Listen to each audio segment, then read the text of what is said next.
Senhor Deus, Pai querido, que de fato a Tua palavra agora encontre um lugar especial em nosso coração. Permita, Senhor, que nós possamos crescer por ela, aprender dela e sermos fortalecidos por ela. E ao sairmos daqui hoje, ó Deus, saiamos transbordando de alegria e desejosos de fazer a Tua vontade. Ó Deus querido, permita, Senhor, que a Tua graça realmente encontre um lugar especial em nossa vida. E ao longo dessa semana possamos agradar o Senhor em tudo, para a honra e glória do nome santo de Jesus. Amém. Glória a Deus. Aleluia. Então abra a sua Bíblia em nome de Jesus, em Atos capítulo 13. Nós estamos estudando o capítulo 13 e o capítulo 14, que trata a respeito da primeira viagem missionária de Barnabé e Paulo, quando eles saíram da cidade de Antioquia, da Síria. Então, nós vamos dar continuidade. Semana passada vimos a primeira parte, hoje nós vamos dar continuidade no estudo dessa viagem tão poderosa, tão importante para a propagação do Evangelho, a proclamação do Evangelho no poder do Espírito Santo de Deus. Então, eu quero ler alguns versículos deste texto, e vocês podem ir acompanhando, marcando na Bíblia ou acompanhando aí no telão. A partir do versículo 13, do capítulo 13, diz assim a palavra de Deus: E navegando de Pafos, Paulo e seus companheiros dirigiram-se a Perge da Panfilha. João, porém, apartando-se deles, voltou para Jerusalém. Nós já explicamos esse versículo. Se João aí é o João Marcos, né, que esteve com eles na ilha de Chipre, mas depois talvez tenha sentido saudade de casa e voltou então para Jerusalém. Nunca saberemos o motivo real pelo qual João Marcos desistiu de continuar aquela viagem missionária e voltou então para casa. O fato é que nós sabemos que isso aborreceu bastante o apóstolo Paulo, que mais tarde, na segunda viagem, quando ele quis ir juntos, Paulo protestou, não aceitou, e em virtude disto, Paulo e Barnabé se separaram. Barnabé, então, seguiu novamente para a região de Chipre, e levando consigo João Marcos, e Paulo seguiu com Silas, e depois, mais adiante, ele arrebanha Timóteo e Lucas na sua segunda viagem missionária. Versículo 14. Mas eles, então aí Paulo e Barnabé, atravessando de Perge para Antioquia da Pisídia, indo num sábado à sinagoga, assentaram-se. Depois da leitura da lei e dos profetas, os chefes da sinagoga mandaram dizer-lhes: Irmãos, se tendes alguma palavra de exortação para o povo, dizei-a. Verso 16. Paulo, levantando-se e fazendo com a mão sinal de silêncio, disse: Varões israelitas, e vós outros que também temeis a Deus, ouvi. E aí do versículo 16 até o versículo 41, nós temos o primeiro sermão de Paulo, que daqui a pouco nós vamos estudá-lo. Capítulo 14, acompanhe comigo o versículo 1. Em Icônio, Paulo e Barnabé entraram juntos na sinagoga judaica e falaram de tal modo que veio a crer grande multidão, tanto de judeus como de gregos. Mas os judeus incrédulos incitaram e irritaram os ânimos dos gentios contra os irmãos. Entretanto, demoraram-se ali muito tempo, falando ousadamente no Senhor, o qual confirmava a palavra da sua graça, concedendo que por mão deles se fizessem sinais e prodígios. Mas dividiu-se o povo da cidade, uns era pelos judeus, outros pelos apóstolos. E como surgisse um tumulto dos gentios e judeus, associados com as suas autoridades, para os ultrajar e apedrejar. Sabendo eles aqui, Paulo e Barnabé, fugiram para Listra e Derbe, cidades da Licaônia e circunvizinhança, onde anunciaram o Evangelho. Verso 8. Em Listra, costumava estar assentado um certo homem aleijado, paralítico desde o seu nascimento, o qual jamais pudera andar. Esse homem ouviu falar Paulo, que fixando nele os olhos e vendo que possuía fé para ser curado, disse-lhe em alta voz: apruma-te direito sobre os pés. E ele saltou e andava. Verso 20. Rodeando, porém, os discípulos, levantou-se e entrou na cidade. No dia seguinte, partiu com Barnabé para Derbe. E tendo anunciado o evangelho naquela cidade, e feito muitos discípulos, voltaram para Listra, e Icônio e Antioquia, fortalecendo a alma dos discípulos, exortando-os a permanecer firmes na fé, e mostrando que através de muitas tribulações nos importa entrar no reino de Deus, entrar nos céus. Verso 23. E promovendo-lhes em cada igreja a eleição de presbíteros, depois de orar com jejuns, os ordenaram, ou seja, os encomendaram ao Senhor, em quem haviam crido.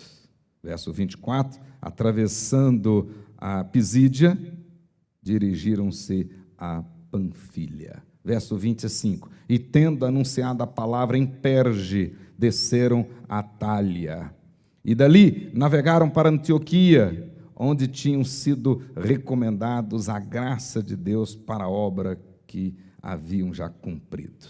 Verso 27, ali chegados, ou seja, lá em Antioquia, reunida a igreja, relataram quantas coisas fizeram Deus com eles, como abrira aos gentios a porta da fé, e permaneceram não pouco tempo com os discípulos em Antioquia, da Síria. Que Deus aplique nos nossos corações esta palavra. Conforme nós vimos semana passada, nós estamos aí do capítulo 13 até o capítulo 14, os 2 capítulos inteiros, tratando desta primeira viagem missionária, aí com Barnabé e Paulo. Eles saíram de Antioquia, na Síria, né? Atravessaram um pedacinho do mar Mediterrâneo, chegaram na ilha de Chipre. Lá na ilha de Chipre, eles pregaram o evangelho, conforme nós vimos aqui, e lá na ilha de Chipre, nós tivemos a conversão do governador, Sérgio Paulo, tivemos aquela ação poderosa de Paulo envergonhando Satanás, o inimigo que se levantava contra a pregação do evangelho, aquele filho do diabo, que o próprio apóstolo Paulo diz que era filho do diabo, que havia se levantado, e ele ficou cego, e aí foi envergonhado publicamente. Aliás, ainda hoje, quando se prega a palavra verdadeiramente, o inimigo é envergonhado e bate em retirada. Essa é uma verdade que nós não podemos esquecer.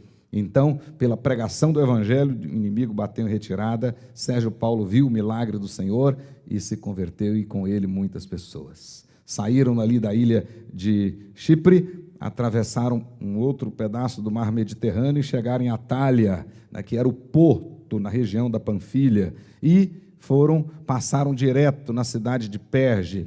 Na ida, observe bem o texto, que eles não pararam em Perge, né? Não pregaram em Perge, foram direto para a Antioquia, e nós podemos perceber claramente aí. Se vocês quiserem conferir, abram lá em Gálatas capítulo 4, verso 13, né? Essa passagem direta ali na cidade de Perge, não parando ali, indo direto para Antioquia da Pisídia, com certeza foi por causa da enfermidade de Paulo. Ele mesmo diz lá, Gálatas capítulo 4, verso 13, e vós sabeis que vos preguei o evangelho a primeira vez por causa de uma enfermidade física. Na realidade, a Galácia é exatamente essa região toda. A região da Galácia, a antiga colônia romana da Galácia, era formada de 4 cidades principais, exatamente Antioquia, Icônio, Listra e Derbe. Essas 4 cidades formam a região da Galácia, e a carta de Paulo aos Gálatas foi escrita exatamente para eles, que estavam aí nessa região. Então, um pouco mais tarde, essas igrejas já estavam organizadas e Paulo escreve para eles. E quando ele escreve, ele diz: vocês sabem que eu preguei o evangelho aí a primeira vez por causa de uma enfermidade. Então, por causa daquela situação, ele vai direto para lá, e mesmo com aquela enfermidade, ele prega, ele anuncia o evangelho. Pois bem, versículo 16 a 41, Lucas vai narrar aqui o primeiro sermão de Paulo, agora já em Antioquia. Então ele chega em Antioquia, né, dirige-se à sinagoga e ele vai então pregar o seu primeiro sermão. Primeiro sermão de Paulo, que nós temos a narração aí na Bíblia Sagrada, né? E o mais completo de todos eles, mais completo do que os outros registrados mais adiante no livro de Atos, e também alguns que a gente pode ver nas próprias cartas paulinas. Então começa aí no versículo 16, né? Eles estavam nas sinagogas, os irmãos, as pessoas que estavam lá na sinagoga deram oportunidade, ele levantou a mão, pediu silêncio e começou então a pregar esse poderoso sermão. Esse sermão de Paulo, primeiro e o mais completo narrado na Bíblia, isso aí não é muito presbiteriano, não, isso aí tem 4 pontos, né? Isso aí pode ser dividido em 4 partes, esse sermão. E é interessante a maneira como Lucas faz um paralelismo entre Paulo e Pedro, né? Paulo e Pedro, nós vamos ver isso. Do mesmo jeito que Pedro prega o seu primeiro sermão e foi um sucesso, uma bênção, agora nós vamos ver também Paulo pregando o primeiro sermão e Deus vai abençoar também. Mas observe comigo aí, a primeira parte desse sermão, dos versículos 16 até o versículo 22. Se vocês observarem na Bíblia de vocês, está aí na tela. Nesta primeira parte, o apóstolo Paulo, ele faz aí uma espécie de uma introdução histórica. Ele vai aí evocar o Velho Testamento e a história, um panorama da história do Velho Testamento, para abrir espaço para ele anunciar Jesus como Senhor e Salvador. Na realidade, ele começa aí mostrando a respeito da escolha dos patriarcas, ele vai falar aí de Israel no Egito, a entrada de Israel no Egito, vai falar dos 40 anos do povo no deserto, depois de terem sido resgatados e saídos do Egito com mão forte e poderosa. Ele vai falar da entrada daquele povo que tinha passado 40 anos no deserto, da entrada daquele povo agora em Canaã, como parte da promessa de Deus, ou seja, na terra prometida.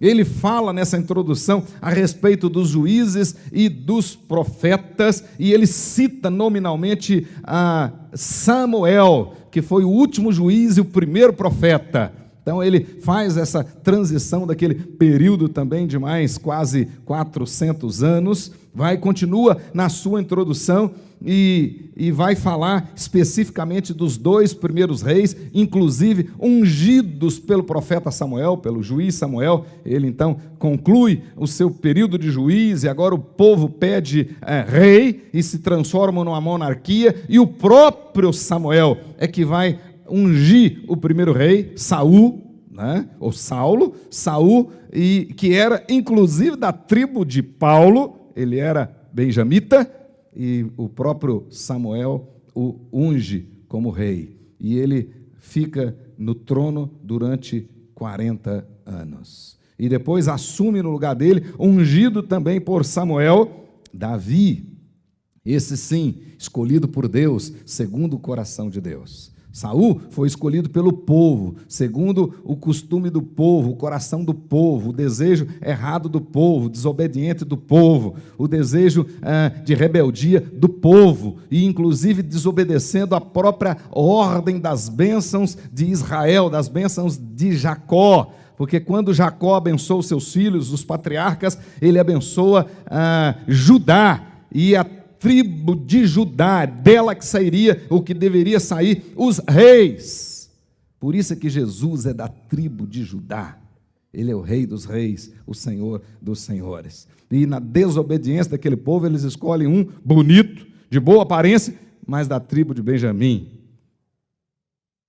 Mas agora sim, Paulo vai dizer, Deus escolhe da tribo de Judá, escolhe Davi, e faz promessas para Davi. Então vocês podem observar que agora, dos versículos 23 até o versículo 25, um segundo ponto desse texto, ele vai focar agora em Davi, escolhido segundo o coração de Deus, e que Deus fez promessas maravilhosas para Davi, e ele não viu dos cumprimentos dessas promessas, muitas dessas promessas cumpridas, ele não viu, e a principal delas se cumpriu em Jesus. Jesus foi o prometido a Davi. Na realidade, e é isso que Paulo vai começar agora a fazer o link para apresentar Jesus para aquele povo. E ele vai dizer o seguinte, que o rei Davi e a promessa de trazer o Salvador, e João Batista, o precursor, vai dizer então, e vai dar testemunho que Jesus é o cumprimento da promessa feita a Davi. Jesus é o Messias prometido. Jesus é o herdeiro do trono de Davi. Ele vai dizer isso. Dos versículos 26 até o versículo 31, Paulo então vai para o seu terceiro ponto no seu sermão, e com ousadia, porque ele estava cheio do Espírito Santo, com ousadia e coragem, ele fala da rejeição dos judeus, que além de terem rejeitado a Jesus, pediram a Pilatos a morte de Jesus, e Pilatos concedeu, atendeu o pedido deles. Paulo segue afirmando que, embora os homens, cegos na sua insensatez, rechaçaram e crucificaram o Senhor Jesus, na realidade, eles não derrotaram a Deus, porque, na verdade, aquilo tudo fazia parte de um plano traçado na eternidade e que estava se cumprindo. E o próprio Paulo diz aí, no versículo 29, ele diz claramente lá, que tudo isso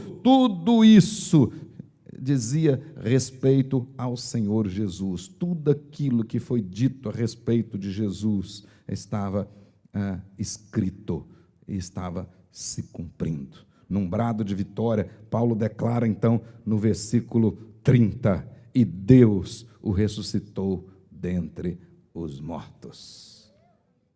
Então, tudo aquilo fazia parte de um plano eterno e estava escrito. Já estava escrito.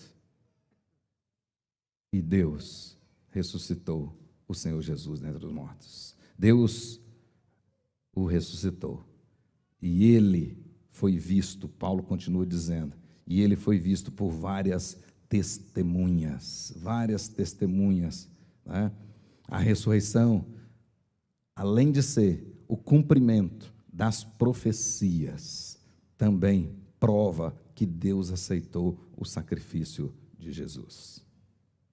Deus aceitou o pagamento de Jesus.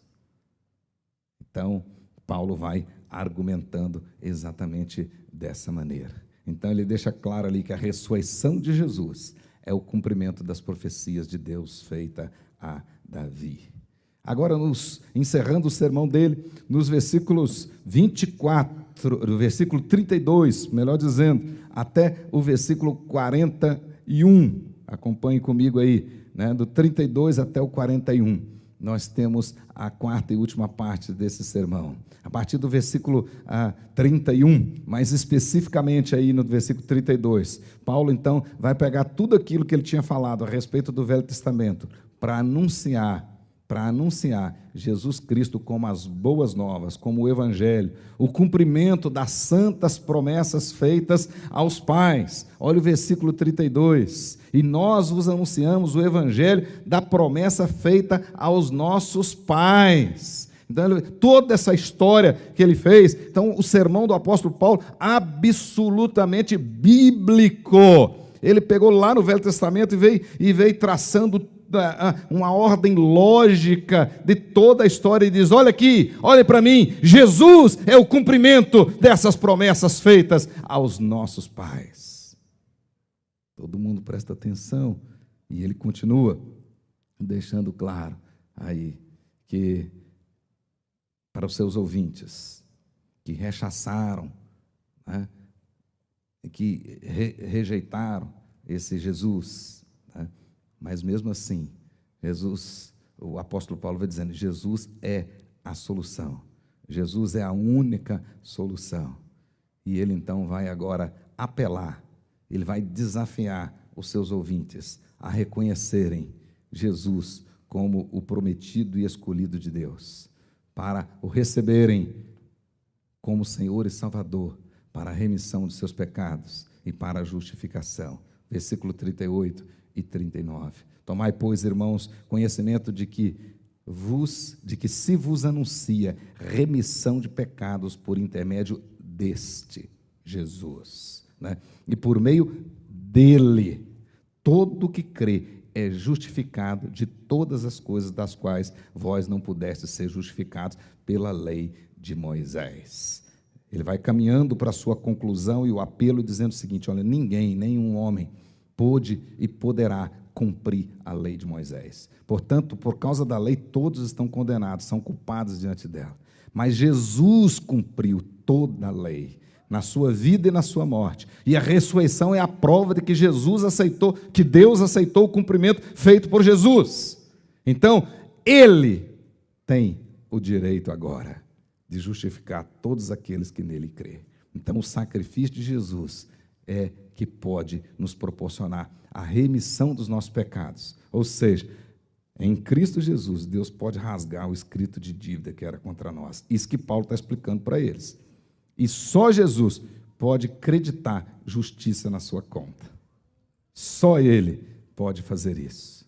Então, olha que sermão que Paulo estava pregando. E ele vai chegando à conclusão dizendo o seguinte: portanto, todos aqueles que confessarem Jesus como Senhor e Salvador, todos esses são justificados.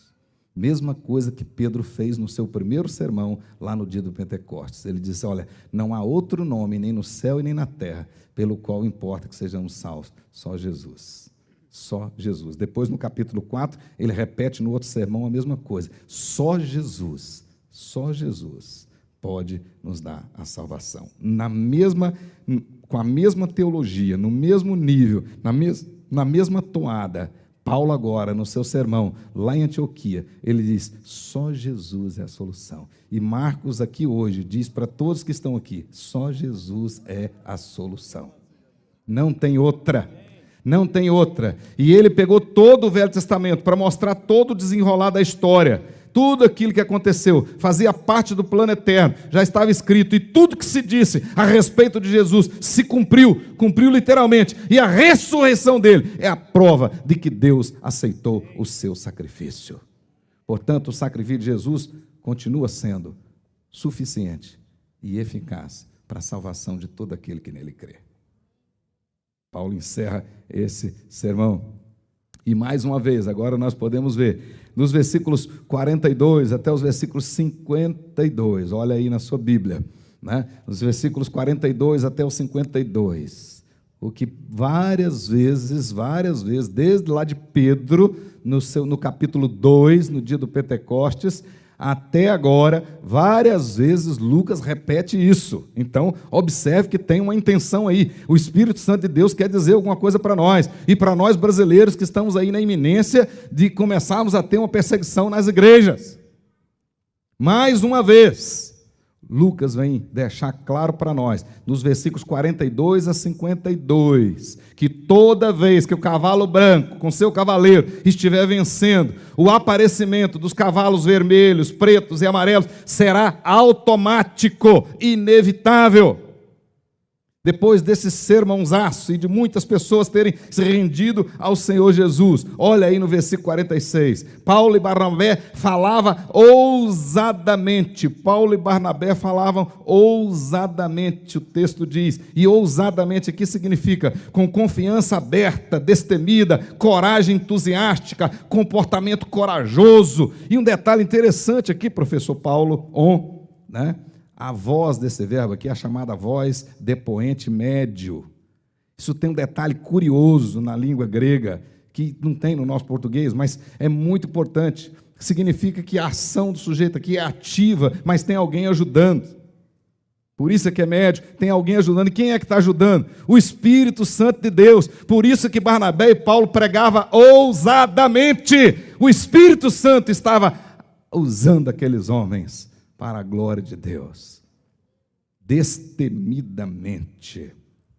E o texto vai dizer assim no versículo 48, observe na sua Bíblia, e marque que isso aí é bem presbiteriano, né? Todos os que haviam sido predestinados, todos os que haviam sido destinados na eternidade, portanto predestinados para a vida eterna, esses é que creram.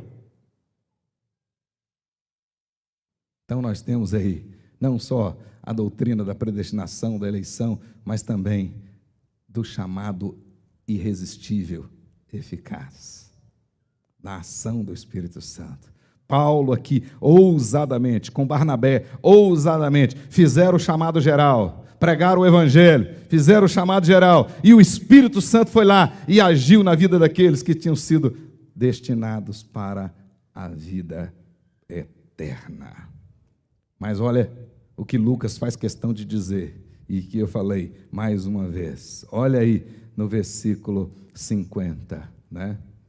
Instigaram aqueles judeus invejosos, versículo 45, os judeus tomados de inveja, versículo 45, e depois no versículo 50, instigaram as mulheres piedosas de alta posição e os principais da cidade, e levantaram, melhor dizendo, perseguição contra Paulo e Barnabé, vírgula, terminando o versículo 50, expulsando-os do seu território. Depois daquele sucesso da pregação, vem a perseguição. Vem a perseguição.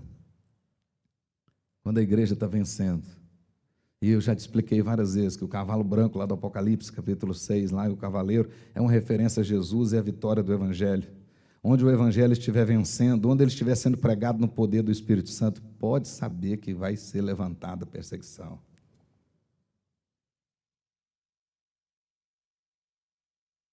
De uma maneira ou de outra. E lá em Antioquia não foi diferente. Se levantaram aqueles judeus invejosos, começaram a insuflar outras pessoas, mulheres de alta posição, mulheres piedosas daquela cidade, e outras autoridades, e começaram e se levantaram contra Barnabé e Paulo. E eles tiveram então de sair daquela cidade. O capítulo 13 vai terminar no versículo 51, por exemplo, dizendo que, sendo expulsos daquela cidade, Paulo e Barnabé sacudiram contra aqueles, não contra a cidade, mas contra aqueles que se levantaram contra eles, contra aqueles, o pó dos pés, como sinal de protesto, obedecendo o que o próprio Jesus tinha dito em Marcos capítulo 10, versículo 14 e versículo 15. Lá em Mateus, melhor dizendo, Mateus capítulo 10, versículos 14 e 15.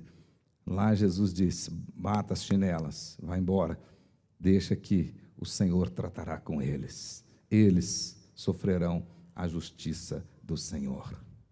É o que Paulo depois, mais tarde, vai ensinar aos filipenses, né? Que a perseguição, o que é para os que perseguem, prova evidente de perdição, é para os perseguidos, para nós outros, prova evidente de salvação. Nesse momento nós vamos ver quem é quem. O fato é que eles saíram, e o texto diz, no versículo 52, encerrando o capítulo 13, diz lá, os discípulos, ou seja, aqueles que tinham se convertido, que estavam lá na cidade de Antioquia da Psídia, diz lá, os discípulos, porém, transbordavam de alegria e do Espírito Santo. Transbordavam de alegria e do Espírito Santo. E eles saíram da cidade de Antioquia. Saíram da cidade de Antioquia, e o texto vai mostrar para nós claramente que eles saem de Antioquia e vão para a cidade de Icônio. Icônio, nós temos aí a terceira parada nessa viagem. Agora, versículos 1 até o 5 do capítulo 14, dá uma viradinha na sua Bíblia e acompanha a viagem. Terceira parada, terceiro pit stop dessa viagem, né? Do apóstolo Paulo e de Barnabé. Eles vão parar na cidade de Icônio. Icônio é uma cidade que ficava na mesma região, como vocês podem ver, e ficava cerca de 150 quilômetros de Antioquia. Então, aquelas duas estrelinhas ali, 150 quilômetros uma da outra, né? E como nos outros lugares até então, Paulo e Barnabé se dirigem à sinagoga, e lá começam a pregar o evangelho, e mais uma vez eles obtêm êxito lá na sinagoga, pregando o evangelho. Mas também lá na sinagoga começa a levantar as oposições novamente ao evangelho. Alguns judeus ciumentos agitaram o povo, e mais uma vez Paulo e Barnabé tiveram de ir embora. Mais uma vez, à medida que o evangelho ia prosperando, na realidade, Paulo e Barnabé iam se expondo cada vez mais, iam cada vez mais correndo risco de morte, cada vez mais. E o texto diz que em Icônio eles quase foram linchados. E aqui nós podemos abrir um parênteses e dizer, realmente, ser crente verdadeiro é correr riscos por causa da fé. Uma vez eu vi uma frase muito interessante, um pastor dizendo, um pouco tempo atrás era moda as pessoas usarem camisetas com o nome Jesus, etc. e tal, né? Jesus é isso, Jesus é aquilo, muitas camisetas assim, né? E aí um pastor disse, é muito fácil carregar Jesus no peito, difícil é ter peito para carregar Jesus.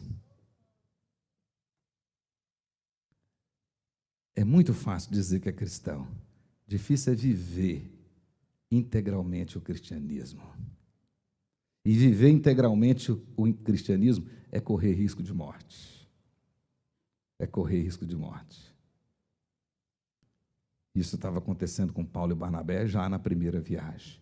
E aí nós terminamos aí esse terceiro pit stop. Aí foi um verdadeiro pit stop mesmo em Icônio. Mas agora, observe bem o quarto, capítulo 14, verso 6 até o versículo 20. Capítulo 14, versículo 6 até o versículo 20. Nós temos aí esse pit stop também aí, agora maior, né? Agora já é uma parada mesmo para troca de pneus mesmo aí agora, né? Eles saem de Icônio, e o texto diz, eles vão agora para Listra, olha lá, certinho, vão para Listra. Listra era mais uma cidade da mesma região. O texto aí fala Licaônia, de fato era a região da Licaônia, conforme a Ásia Menor, mas é a região da Galácia, como colônia romana, né? É a mesma coisa. O fato é que Listra ficava a cerca de 30 quilômetros apenas de Icônio. E Listra, um detalhe interessante, você já ouviram essa cidade? Sabe quem nasceu em Listra? Quem morava lá? E que talvez tenha ouvido o apóstolo Paulo nessa primeira viagem? Porque na segunda ele já se transforma em discípulo de Paulo e segue Paulo e vai ser agora o mais querido de todos. Timóteo era dessa cidade. E Timóteo, diz a Bíblia lá no Atos capítulo 16, versículo 1, ele era filho de judia com grego. O pai dele era grego e não era crente. E a mãe era judia. E o texto diz que ela era realmente uma mulher crente, temente ao Senhor. Porque depois o próprio Paulo vai dizer que ele aprendeu da mãe e aprendeu da avó, né? Ele era dessa cidade. E Paulo, então, chega lá em Listra com seu amigo, seu irmão Barnabé. E mais uma vez, lá em Listra, Deus usou aqueles homens de maneira extraordinária. Extraordinariamente foram bem-sucedidos esses irmãos. Deus abriu as portas do Evangelho de maneira escancarada e começou por uma cura. E agora eu volto à maneira de Lucas narrar a história. Esse paralelismo que Lucas vem fazendo em relação a Pedro e Paulo. Agora aqui, isso fica bem claro, bem claro. Ele vai falar do segundo sermão de Paulo, mas vai contar uma história parecida com aquela que ele contou de Pedro e João no capítulo 3. Pedro e João no capítulo 3, às 3 horas da tarde, na hora nona, eles vão ao templo, e na chegada lá do templo, eles encontraram com um homem paralítico de nascença, um coxo de nascença, e agora Deus vai abrir as portas para a pregação do Evangelho na cidade de Listra, através da cura também de um paralítico de nascença. É isso que o texto vai dizer para nós claramente. E diz o texto aí, né, que eles chegaram lá, e um homem aleijado, paralítico, desde o seu nascimento, o qual jamais pudera andar, verso 8. E Paulo começou a pregar, e aquele homem ficou olhando para Paulo, e ficou prestando atenção, e de repente Paulo olha para ele, e percebe que tem fé nele, que aquele homem estava concentrado, que ele estava crendo, que ele estava realmente entendendo o que Paulo estava falando, e o texto diz, vendo o apóstolo Paulo que tinha fé naquele homem, suficiente para ele ser curado, diz, levanta-te! E ele se levantou. Mas o texto lá de Atos 3, Lucas fala a mesma coisa, né? Pedro entrando no templo, fixando no homem os olhos, né? O texto diz, ouro e prata não tem, mas o que tem, em nome de Jesus Cristo te dou, levanta-te e anda. E lá o paralítico de nascença, aqui o paralítico de nascença, nos dois casos se levantaram de um salto, mesmo milagre. Agora, olha as semelhanças da narrativa, lá, por causa daquela cura, às 3h de Pedro e João chegando no templo, por causa daquilo, ensejou o segundo grande sermão de Pedro. Pedro começa lá o seu segundo grande sermão, já tinha pregado o primeiro do Pentecostes, agora o segundo, e aquele sermão foi poderoso, e por causa daquele sermão ele foi preso, foi perseguido, mas pregou lá para as autoridades, e o texto vai terminar lá em Atos 3, que 5.000 pessoas, né, já tinha 5.000 pessoas aderindo ao Senhor. Portanto, o segundo sermão de Pedro gerou mais 1.000 e tantas conversões. E agora acontece a mesma coisa, né? Deus faz um milagre parecido, em virtude desse milagre, Deus abre as portas para a pregação. Nós vamos ver o segundo sermão de Paulo agora, o segundo sermão dele, que na realidade o primeiro sermão diretamente aos gentios, né? O segundo sermão dele, e por causa desse segundo sermão, muitas pessoas se convertem, mas também por causa dessa multidão que se converte, eles são perseguidos, e Paulo quase morreu por causa desse dia aqui. A Bíblia diz que deram Paulo como morto, em virtude disso. Quase que ele não saiu vivo de Listra. Tiveram de carregar ele de lá e tirá-lo de lá depressa. Mas observe bem, o segundo sermão dele é muito interessante e tem muitas lições maravilhosas para nós nesse segundo sermão também. Olha aí comigo, né? Depois desse milagre aí, ele começa a pregar. Mas o motivo desse sermão é que o milagre foi tão impactante que o povo dessa cidade de Listra começou a idolatrar Barnabé e Paulo. A maioria lá era um povo idólatra, e eles começaram a dizer que os deuses tinham visitado a cidade, e começaram a chamar Barnabé de Júpiter, que é o mesmo Zeus. Júpiter é romano, né? É o deus romano, e o mesmo deus, a correspondência dele entre os gregos era Zeus, e começaram a chamar Paulo de Mercúrio. Mesma coisa, Mercúrio é romano, e a correspondência no mundo grego era Hermes, e tanto em relação a Hermes quanto a Zeus, se cria que de vez em quando eles assumiam a forma humana e visitava determinados lugares. Então eles começaram a crer que esses deuses assumiram formas humanas e estavam visitando a cidade de Listra. E começaram a adorá-los. E os sacerdotes, o texto vai dizer aí, que os sacerdotes de Júpiter tomaram logo a providência e pegaram bois, as grinaldas, e começaram a armar tudo para fazer um sacrifício em adoração aos deuses que tinham visitados. Mas o texto diz que Paulo e Barnabé pularam no meio do povo, né? Não se intimidaram e não quiseram glória própria, não gostaram daquilo, pelo contrário, rasgaram as vestes, e mesmo sendo gentios, aquelas pessoas que estavam vendo, sabiam que aquele ato era um ato de indignação, de revolta, rasgaram as vestes e disseram: não façam isso! Primeiramente porque nós somos homens como vocês, e glória só a Deus. Então, nenhum apóstolo concordou com idolatria de tipo nenhum, e nenhum deles quis glória própria, Por isso é que nós defendemos, como reformados, que só lhe deu glória. Glória só a Deus, só Ele que é digno de adoração, só Ele, só Ele. É isso que João viu lá no Apocalipse, o único digno de achar, o único achado digno de abrir o livro, desatar os selos, foi Jesus. Portanto, a Ele toda honra, toda glória e todo louvor. Ele disse isso para o povo. E aí ele começa a pregar naquele exato momento, antes que os bois fossem sacrificados, etc. Começa aí, Paulo então grita e diz: Senhores, por que fazer isto? Nós também somos homens como vós, sujeitos aos mesmos sentimentos, e vos anunciamos o Evangelho. Evangelho é Jesus, Jesus Cristo, e vos anunciamos Jesus Cristo, para que destas coisas vãs vos convertais ao Deus vivo, que fez o céu, a terra, o mar e tudo que neles há. Então, na realidade, não foi Zeus e nem Hermes que fez os céus, a terra e tudo que neles há. Foi o Deus vivo, é Ele que é digno de receber toda a honra, toda a glória. E é exatamente isso que eu anuncio a vocês. O Evangelho é exatamente chamar vocês a essa conversão. O Evangelho, a proposta de pregar o Evangelho é exatamente fazer com que o povo olhe para Deus, olhe para Deus.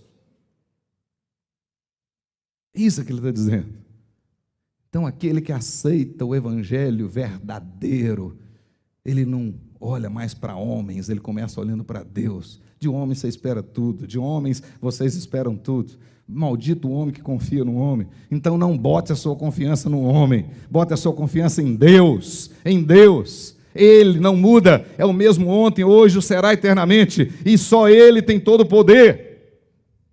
Não é homem para mentir. E é isso que Paulo está dizendo. Então eu estou aqui, nós estamos aqui exatamente para dizer para vocês que vocês têm que se converter disso. Ao invés de ficar adorando Zeus, ao invés de ficar adorando Hermes, adorem a Deus, porque Ele é que fez o céu, a terra, o mar e tudo que neles há. O qual, nas gerações passadas, permitiu que todos os povos andassem nos seus próprios caminhos. Ele está falando dos gentios. Ele está falando da ignorância dos gentios, é um contraste em relação ao conhecimento dos judeus, porque no sermão anterior que ele falou para os judeus, ele disse: vocês conheceram, vocês ouviram os profetas, vocês sabem o que os profetas disseram, vocês sabem da promessa que Deus fez a Davi. Agora esse povo não sabia. Então ele está falando da ignorância dos gentios. Contudo, Deus da Bíblia, não deixou que vocês ficassem sem testemunho de si mesmo. E aqui ele vai falar agora da graça comum, da revelação natural. Vai falar dessa lua maravilhosa que nós estamos podendo ver agora, certo? Que está aí como testemunho para os gentios. Existe Deus, sim, e Ele tem poder. Foi Ele que criou os céus e a terra, e a natureza está aí mostrando isso. Então ele vai dizer: contudo, Deus não deixou vocês sem testemunho dele. Não, ele agora fala de graça comum, fazendo o bem, dando-vos do céu chuvas, porque eles acreditavam que Zeus é que fazia chover. E a chuva vinha de Zeus. E Hermes é que dava os alimentos. Então por isso que eles adoravam Zeus e Hermes. Júpiter e Mercúrio. E Paulo no sermão dele mostrando: olha, na realidade é Deus, Ele não deixou vocês na ignorância, é Ele na graça comum, ainda hoje na graça comum Ele faz chover sobre os descrentes e sobre os crentes. Na sua graça comum Ele faz a terra brotar. Aqui mesmo no Mato Grosso, ano após ano, nós estamos batendo recorde de produção de grãos. E se tem alguém passando fome aí, não é culpa de Deus, não. Então, algum ignorante diz: onde está Deus, aquele povo passando fome? Não é culpa de Deus, não, porque Deus está mandando, Deus está abençoando a nossa terra, produzindo milhões e milhões de toneladas de grãos. Por que tem gente passando fome? Por causa do egoísmo do homem. Por causa do egoísmo do homem, da ganância do homem. Por isso, agora na pandemia, corruptos roubando dinheiro da saúde, roubando isso, roubando aquilo outro. Então não precisa querer jogar a culpa em Deus, não. A culpa é dos homens. E aí Paulo vai dizer: Deus não deixou sem testemunho, deu as chuvas dos céus, estações frutíferas, enchendo o vosso coração de fartura e de alegria. Olha que coisa maravilhosa do nosso Deus. Amém. Meus queridos irmãos, então, com esse texto, a Bíblia diz claramente aí que os descrentes que estavam ali, os gentios que estavam ali, diante daquele impacto, muitos se converteram, muitos. Mas, mais uma vez, no versículo 19, levanta a perseguição. Mais uma vez levanta a perseguição. Depois dessa bênção toda, eles não adoraram Paulo e nem Barnabé, e nem sacrificaram os bois, e muitos se converteram. Mas logo depois vem a perseguição. Pode observar aí no versículo 19. No versículo 19, vocês podem ver claramente quando o texto diz assim, né? Sobrevieram, porém, judeus de Antioquia e Icônio, onde eles já tinham passado, né? Instigando as multidões e apedrejando a Paulo, arrastaram-no para fora da cidade, dando-o por morto. Depois de um sermãozaço desse, depois de uma bênção dessa, né, o texto diz: Barnabé escapou, não sei como, mas pegaram Paulo. E na realidade o texto diz que Paulo foi chamado de Mercúrio porque ele falava mais. E Barnabé foi chamado de Júpiter porque era mais calado. Mas interessante que no pensamento pagão, né, mitológico, na mitologia, na realidade Zeus é mais importante do que Hermes. Então o povo percebia que de certa forma o líder era Barnabé, embora ele estivesse mais calado. Mas tentaram cortar a língua de Paulo, o falante. Então vamos matar o falante. E apedrejaram-no. E o texto diz: dando-o por morto. Então termina essa quarta parte da viagem. E aí alguns discípulos e mais o próprio Barnabé, o texto do versículo 20 diz que foram lá, socorreram o apóstolo Paulo e fugiram com ele dali. Tiraram dali, levaram para... Eu tentei voltar aqui e não consegui mais, né? Entendeu? E voltaram para... Isso, agora eu vou conseguir voltar. Vamos lá, Pedro. Eu acho que você já está me avisando que está na hora de terminar, né? Com certeza. Então, você volta, porque aqui não está voltando. Pois bem, de lá então eles saem escondido, o texto vai dizer aí, ó, e vão para Derbe. Olha aí o texto agora, né? A quinta parte da viagem, versículo 21 até o versículo 25. Eles então, versículo 21 diz assim: então, anunciando o evangelho em Derbe e feito muitos discípulos, voltaram para Listra, e Icônio e Antioquia. Listra, Icônio e Antioquia. Então agora eles estão voltando, né? Olha lá, ó, Derbe, foi pregar em Derbe, voltando para Listra, Icônio e Antioquia. Aparentemente, eles com certeza não pararam mais muito tempo em nenhuma dessas cidades e não pregaram mais publicamente. Mas o texto vai dizer que eles voltaram agora, incentivando os irmãos, exortando os irmãos, encorajando os irmãos a permanecerem firmes na fé e organizando as igrejas. Então agora eles voltam organizando as igrejas de maneira bem particular, encorajando os crentes. O foco deles aqui é que os crentes permanecessem fiéis, perseverassem firmes na fé e inabaláveis diante das tribulações. Versículo 22, eles vão dizer Exatamente isso. Acompanhe comigo aí. Versículo 22 diz assim: fortalecendo a alma dos discípulos, exortando-os a permanecer firmes na fé e mostrando que através de muitas tribulações, o mais importante é entrar no reino de Deus. Então eles voltam fazendo, primeiramente, animando os crentes, né? Que eles tinham que permanecer firmes na fé.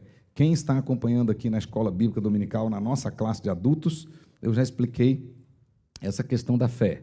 Essa fé da qual o texto está dizendo, Lucas está falando, é a fé conjunto de doutrinas. Permanecer nesse conjunto de doutrinas, que nós precisamos conhecer, precisamos confessar e precisamos obedecer. Essa é a mesma fé que Judas fala lá no versículo 3, do seu único capítulo. Ele diz lá, que uma vez por todas nos foi entregue essa fé. Essa fé. Então, fé aqui, nesse caso, é o evangelho, a doutrina. Então, quando Paulo escreve aos Filipenses, diz assim: indo ver-vos ou estando ausente, ouça no tocante a vós outros que estáis firmes na fé evangélica. Ou seja, nesse conjunto de doutrinas. Então, eles voltaram agora por todas as cidades, pregaram em Derbe, voltaram para Listra, Icônio, Antioquia, né? Exortando aqueles irmãos, e a palavra exortar aqui é animar, encorajar, para que eles permanecessem firmes na doutrina evangélica, ficassem dando ouvidos às heresias.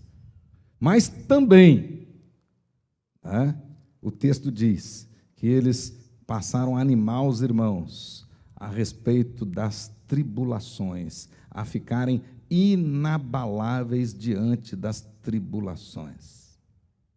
Não se assustarem com as tribulações, permanecerem firmes, mesmo sofrendo, porque o mais importante é a salvação eterna. Então, com isso, o texto está ensinando para nós que o problema para nós crentes, de fato, não é a tribulação. O problema para nós crentes não é a perseguição em si, absolutamente não. O problema para nós é não entrar no céu. Esse é que é o problema. Então é isso que nós precisamos entender. Na realidade, o problema para nós não é o coronavírus, não. O problema para nós é não entrar no céu.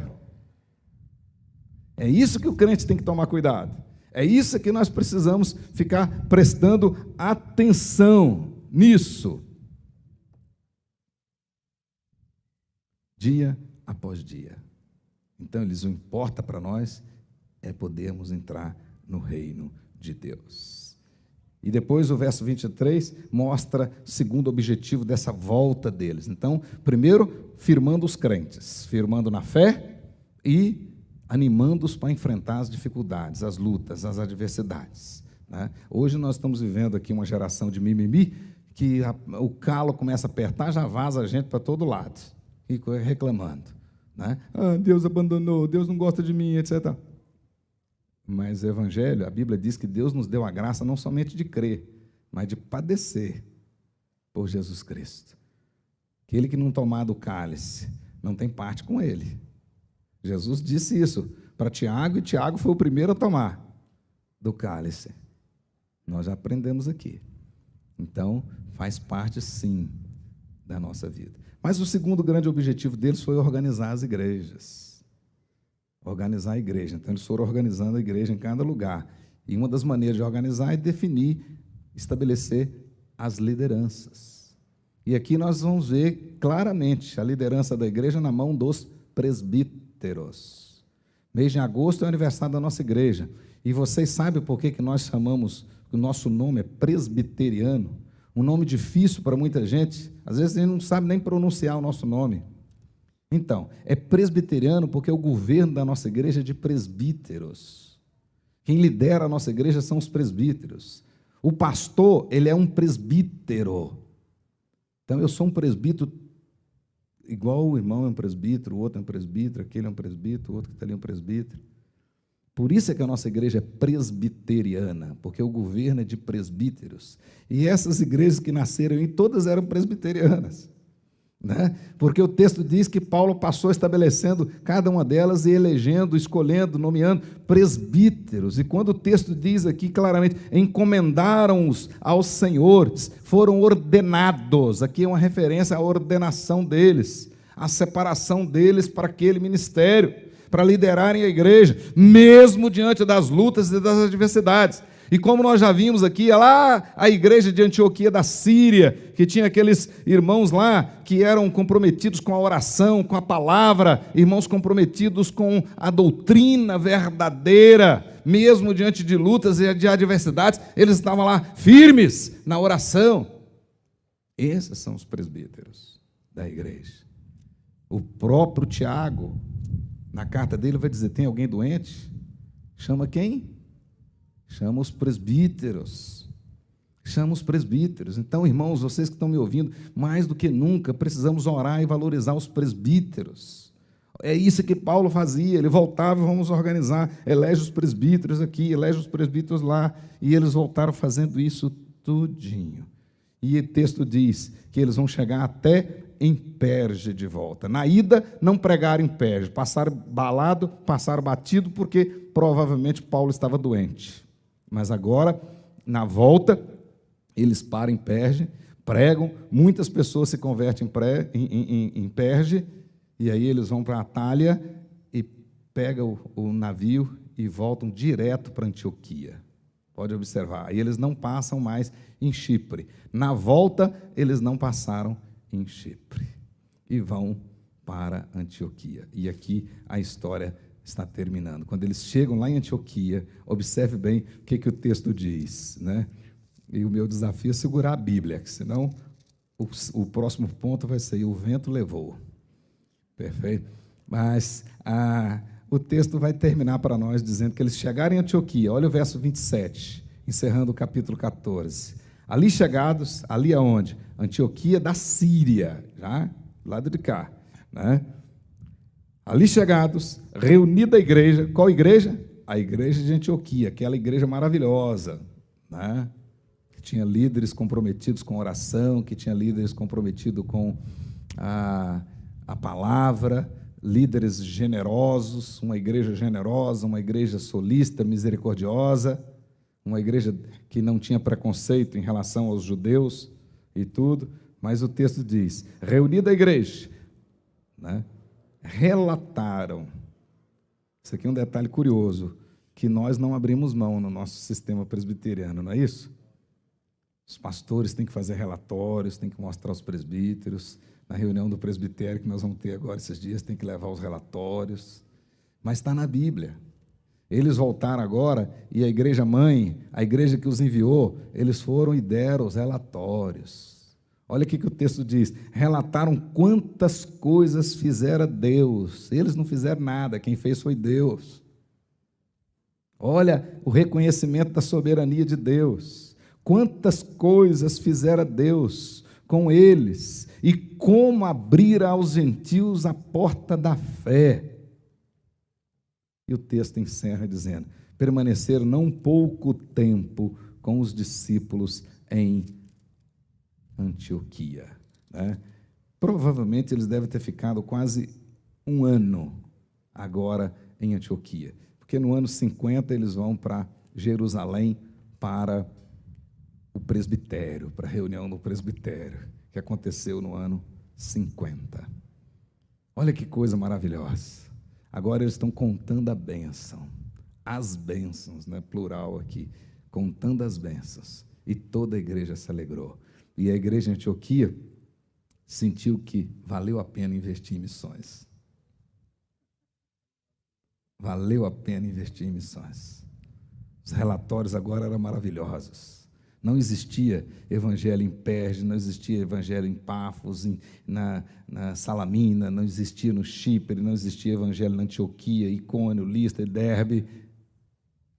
Mas através da igreja de Antioquia da Síria, o evangelho chegou nessas cidades. Feche os seus olhos.